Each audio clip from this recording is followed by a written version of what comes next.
তাহলে দিদিরা দুঃখ পেয়ে বলবে না যে বাংলাদেশকে তারা প্রদেশ বানাবে। এই কারণে ভারত থেকে শুভেন্দু দাদারা বলছে বাংলাদেশ দখল করবে।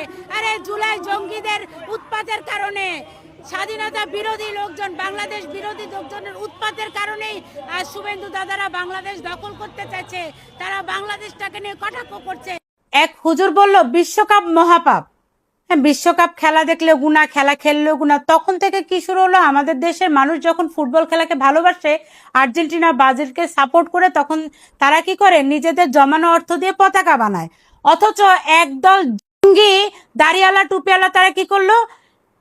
আল্লাহু আকবার বলে তারা এই পতাকাগুলো টেনে টেনে ছিঁড়ে ফেললো।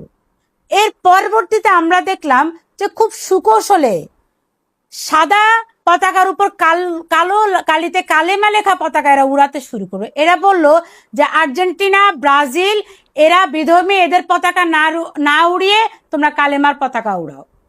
এরপরে বাংলাদেশের বিভিন্ন এলাকায় এই কালেমার পতাকা উড়ানো শুরু করলো। বিশ্বকাপের সূত্র ধরে বাংলাদেশে ঢুকে গেল কতগুলো সংগঠন। বেশিরভাগই রাত গভীরে আমরা দেখেছি এরা পতাকা লাগায় রাত গভীরে, এবং যদি কাউকে প্রশ্ন করে ফেলে তখন বলে যে এরা কোনো না কোনো মাদ্রাসার ছাত্র।